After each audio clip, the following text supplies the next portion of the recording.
I encourage y'all to follow the Uganda Skateboard Society on Twitter. There's such a hype scene there. There's kids that are skating on crappy boards, riding a really janky skate park on the worst shoes I've ever seen, and they're killing it.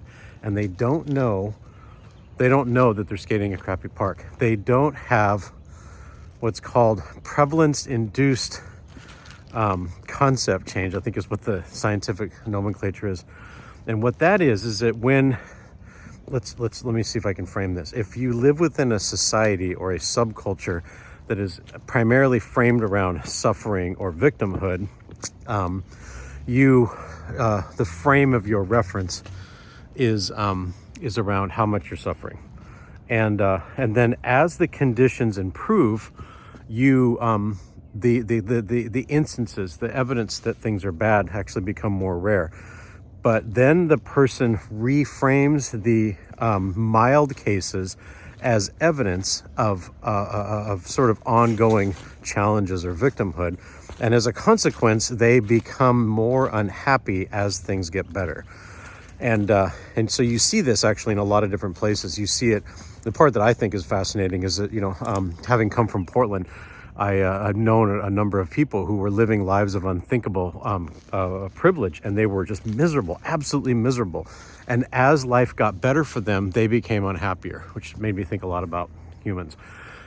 Because as a skateboarder, that's kind of not how things are. Well, it depends on who you are, but I would say the thing that fascinates me about skateboarding culture is it's one that it consumes these challenges. That actually, you'd think if you understand sports, you would think that given the best venue and the highest quality equipment, you'd get the best innovations. That's not actually always the case.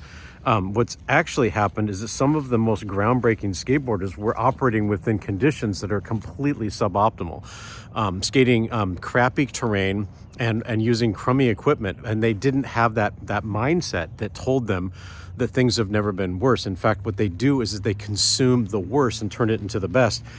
And it does make me think a little bit about, we built Burnside, which, people say it's this great park. But when you ride it, you realize, man, that's hard. It's because it wasn't holistically designed. We built it opportunistically, and it plays, as you skated, it plays like an evolving jazz composition over the course of literally decades.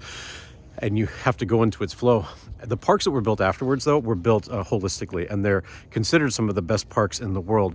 And I lived among them. I actually ran a nonprofit that helped people learn how to get these things built. A greater quantity of higher quality parks built sooner. The problem is that they're not that hype. Actually, you think they would be, but they're not.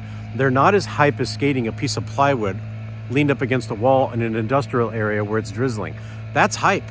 That's actually a lot of fun. There's a guy named Nick Rivera, actually a good friend. The guy just kills it, absolutely kills it. Front side hurricane grinds in work boots. Matt Beach, one of those guys, he'll skate opposite to how he's strong simply because he wants a reminder of how hard skateboarding is.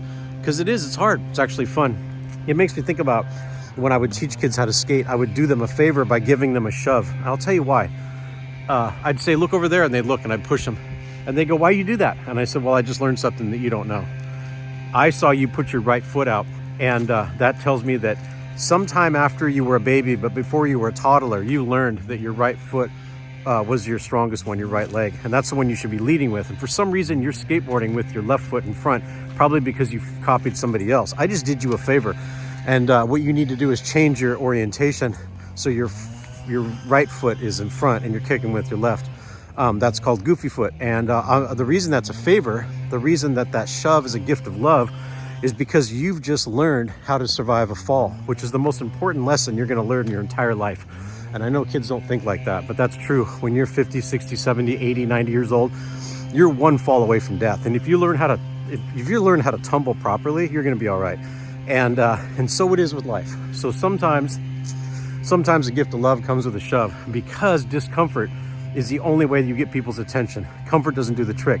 And the thing that diffuses that thinking is when people internalize and fetishize a victim identity that tells them that their whole reason for being is suffering. And that's where you end up with people who are living lives of unthinkable privilege, who really do believe that they've never been more oppressed than they are right now. It's a mind fuck. It's like literally a pathology. And there's a way to break out of it, but then they would have to step away from their identity of helplessness and victimhood. And that's a fetish, right? I don't know what to do with that.